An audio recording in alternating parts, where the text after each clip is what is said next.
பாரதிய ஜனதா கட்சியின் சார்பாக தொடர்ந்து தேசிய கல்விக் கொள்கையை வலியுறுத்தி வருகிறோம். நான்லாம் தொடர்ந்து வருஷக்கணக்கில் சொல்லிட்டு இருக்கேன். அதனுடைய முக்கியத்துவம் இங்கே யாருக்கும் புரிந்ததாக தெரியவில்லை. ஊடகங்களும் அதை மக்களிடம் கொண்டு சேர்ப்பதாக தெரியவில்லை. நீங்க பாருங்க, வெள்ளை அறிக்கை வெளியிடுறாரு நிதியமைச்சர். தமிழ் எழுத படிக்க தெரில சார். தமிழ் எழுத படிக்க தெரில அப்படிங்கிறது தமிழ்நாட்டில் ஒரு அவமானகரமான விஷயமா இல்லை, ரொம்ப சாதாரணமான விஷயமா போச்சு, பெருமைக்குரிய விஷயமா போச்சு. தொடர்ந்து நான் சொல்லிட்டு இருக்கேன். அவர் படிக்காதவரா இல்லை ஒரு 8ஆம் கிளாஸ் 9ஆம் கிளாஸ் ஃபெயில் ஆனவரான்னு பார்த்தா இல்லை, MBA வரைக்கும் படிச்சிருக்காரு, ஒரு காலேஜுடைய கரஸ்பாண்டன்ட், இன்றைக்கு நிதியமைச்சராக இருக்காரு. ஆனால் தமிழ் எழுத படிக்க தெரியல. உங்களுக்கு நினைவில் இருக்கலாம், முன்னாடி நிதியமைச்சராக இருந்தார் PTR பழனிவேல் தியாகராஜன். அவருக்கும் தமிழ் எழுத படிக்க தெரியாது, தத்தி தத்தி தான் தமிழ் படிப்பார். அப்போ தமிழகத்துல தமிழை ஒரு மொழியாக கூட தேர்வு செய்யாமல் டிகிரி வரைக்கும் PhD வரைக்கும் படிச்சுட்டு வர முடியுன்ற ஒரு நிலைமை இருக்கு. இன்னைக்கு 10 குழந்தைகள்ல ஒரு 4 குழந்தைங்களுக்கு தமிழ் எழுத படிக்க தெரியல. செய்தித்தாள் படிக்க முடியாது, தினமலர் தினத்தந்தி படிக்க முடியாது.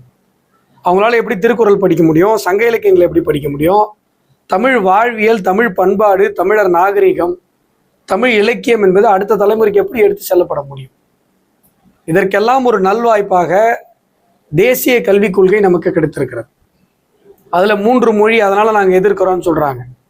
3 மொழியில ஒரு மொழி திணிக்கப்படுகிறதுன்னு சொன்னா தமிழ் மொழி மட்டும்தான் தேசிய கல்விக் கொள்கையில திணிக்கப்படுது. அதுல இந்தியோ சமஸ்கிருதமோ வேற எந்த மொழி திணிக்கப்படாது, தமிழ் கட்டாயமாக சொல்லப்படுகிறது. ஆங்கிலம் ஒரு மொழி, தமிழ் ஒரு மொழி, 3ஆவதாக எந்த மொழியை வேணாலும் நீங்க தேர்ந்தெடுத்து படித்துக் கொள்ளலாம். தெலுங்கு, மலையாளம், கன்னடம், எந்த மொழியை வேணா தேர்வு செய்து படித்துக் கொள்ளலாம். அப்படி இருக்கும் பொழுது அதை நாம ஏன் எதிர்க்கணும்?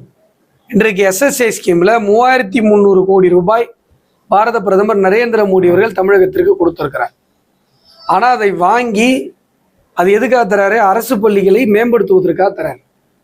அதை வாங்கி அரசு பள்ளிகளை மேம்படுத்த மாட்டேன்னு அடம்பிடிக்கிறாங்க. திமுகவும் அடம்பிடிக்கிறாங்க, தாவேக்காவும் அடம்பிடிக்கிறாங்க. முதலமைச்சர் ஜோசப் விஜய் அவர்கள் டெல்லியில போய் நிதி ஆயோக் கூட்டத்தில் பேசுறாரு, எனக்கு 3300 கோடி தாங்க, ஆனா நாங்க SSAவை ஏத்துக்க மாட்டோம். என்ன கொடுமை சார் இது?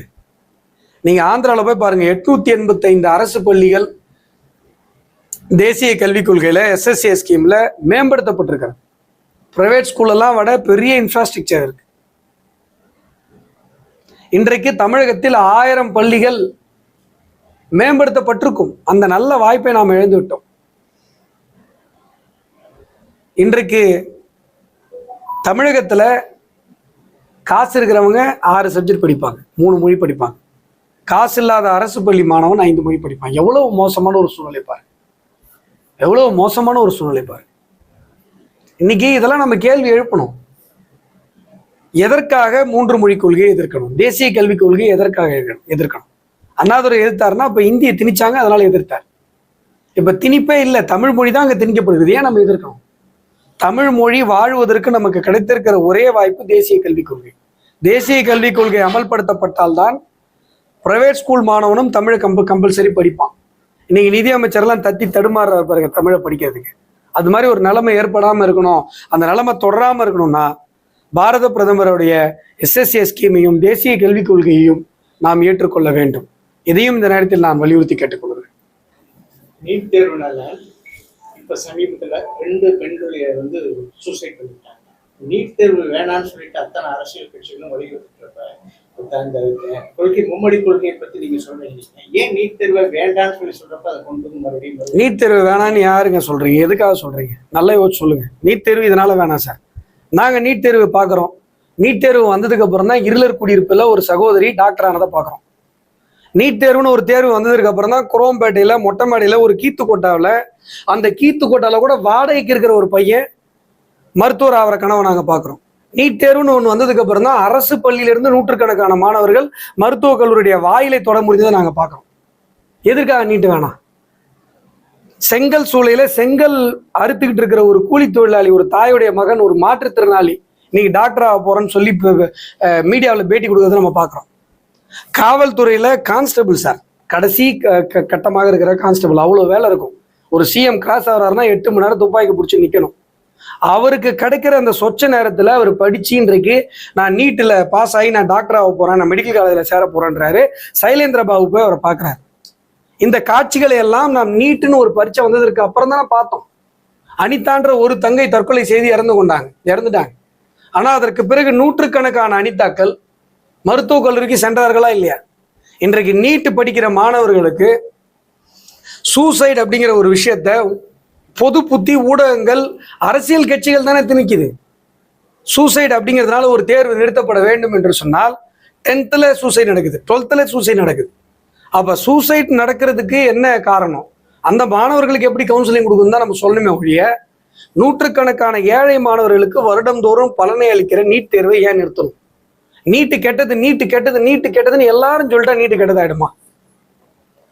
வருஷம் நீட் தேர்வு முடிவுகள் வரும்பொழுதெல்லாம் இந்த மாதிரி அடிமட்ட ஒரு இடத்துல இருக்கிறவங்க, ஒரு மலைவாழ் மக்கள், ஒரு பழங்குடியினர், ஒரு பட்டியல் சமூகத்தில் இருக்கவங்க, அரசு பள்ளி மாணவர்கள் மருத்துவ கல்லூரியினுடைய வாயிலை அடைகிற செய்தியை நாம தினசரி பார்க்கும் பொழுது, வருடம் பார்க்கும் பொழுது ஏன் நீட் தேர்வு வேணாம்னு சொல்லணும்? நீட் தேர்வு வேணான்றதுக்கு காரணம் சொல்லுங்க. அப்புறமா நம்மளாம் நாங்களும் கூட சேர்ந்து போராடுறோம். ஆனா நல்ல விஷயத்தை எடுத்துறதுக்கு எங்கள்கிட்ட துணை கேட்காது. தனியார் பள்ளிகள்ல பாத்தீங்கன்னா போன ஆட்சியில லஞ்சம் கொடுத்தோம் அப்படின்னு தனியார் சங்க கூட்டம் கேட்டு இருக்காங்க. இந்த ஆட்சியில லஞ்சம்லாம் இல்ல, நாங்க எல்லாமே கரெக்டா இருக்கு, சந்தோஷமா இருக்காங்க. ஆனா இதே அரசு கவர்மெண்ட் நிர்ணயிச்ச பணத்தை தான் கட்டணும்ன்றாங்க. எந்த பள்ளி முன்னாடி பிளக்ஸ் வைக்கணும், அதை ஆர்டர் படி பண்ணணும்னு இருக்காங்க. எந்த பிரைவேட் பள்ளியும் வைக்கான தமிழகத்தில் கல்வி கொள்ளைகளை தடுப்பதற்காக தனியாக ஒரு சட்டம் கொண்டு வரப்பட்டது. சட்டம் கொண்டு கிட்டத்தட்ட ஒரு 20 வருஷத்துக்கு மேல ஆயிடுச்சு. ஆனா அந்த சட்டம் முறையாக அமல்படுத்தப்பட்டதா என்று கேட்டால் அமல்படுத்தப்படவில்லை.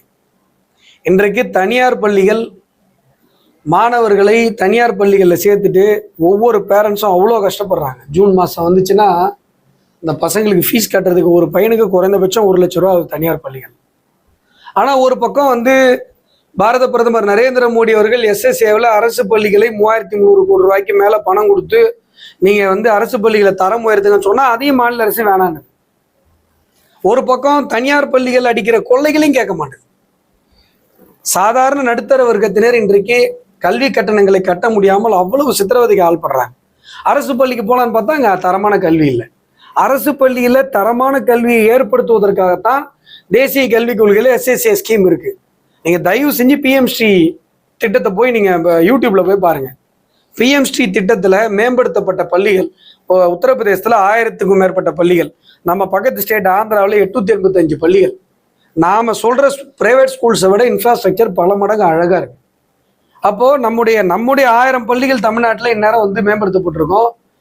வருஷம் நூற்றுக்கணக்கான பள்ளிகள் பலனடைந்திருக்கும். அதை நம்ம வேணான்றோம். ஒரு பக்கம் பார்த்தா தனியார் பள்ளிகளுடைய கட்டண கொள்ளைகளை நீங்க பேனர் அடிச்சு வெளில ஓட்டுங்கன்னு நிதியமைச்சர் கல்வி அமைச்சர் சொல்றாரு. எந்த பள்ளிக்கூடத்திலையும் அதை ஃபாலோ பண்ண மாதிரி எங்களுக்கு தெரியல. ஆகையால இதற்கு ஒரு முடிவு கட்டியாக வேண்டும். கல்வியும் மருத்துவமும், தரமான கல்வியும் தரமான மருத்துவமும் எல்லோருக்கும் இலவசமாக கிடைக்கணும். இன்னைக்கு ஸ்கூல் படிக்கிற பசங்களுக்கு பணம் கட்டிய பெற்றோர்கள் கடங்காரங்களா போயிடுறாங்க சார். வருஷத்துக்கு நீங்க யோசிச்சு பாருங்க, 2 லட்சம் சர்வ சாதாரணமா 2 லட்சம் ரூபா. ஒரு 10 வருஷம் 12 வருஷம் ஒரு பையனை படிக்க வைக்கிறாங்கன்னா அது 2 பசங்க இருந்தாங்கன்னா அவங்கள படிக்க வைக்கிற காசை மிச்சம் பண்ணா வீடு கட்டிடுவாங்க. நீங்க பல குடும்பங்களால வீடு கட்ட முடியாம வாடகை வீட்டில் இருக்கிறதுக்கு காரணமே பிரைவேட் ஸ்கூல்ல பசங்க படிக்கிறது தான். ஆக அந்த கட்டண கொள்ளைகளை தடுக்க வேண்டும்.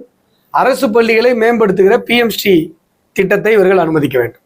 தனியார் பள்ளிகள் அரசுடைமையாக்கிட்டா அந்த மாதிரி பிரச்சனை குறையுது.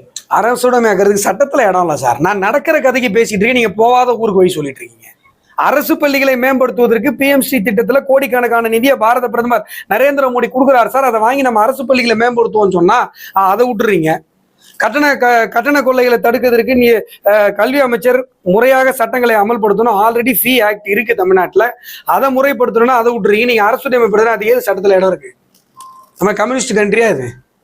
அதுக்கு சட்டத்தில் இடம் கிடையாது. பிரைவேட் ட்ரஸ்ட்டை நீங்க நினைச்சாப்புல நீங்க ஒரு ஆக்டை போட்டு அரசுடைமை ஆக்க முடியாது. அரசுடைமை ஆக்கினா என்ன ஆகும்? அதுவும் கவர்மெண்ட் ஸ்கூல் மாதிரி ஆயிடும். அப்புறம் அதுலயும் போய் சேர்க்க மாட்டோம். அதான் நடக்க போகுது. என்ன சொல்யூஷன்? அரசு பள்ளிகள் தனியார் பள்ளிகள் அளவுக்கு தரம் உயர்த்தப்படணுன்றது தீர்வா? தனியார் பள்ளிகளும் அரசுடைமையாக்கப்படணுன்றது தீர்வா? நாங்கள் என்ன தீர்வு முன் வைக்கிறோம்?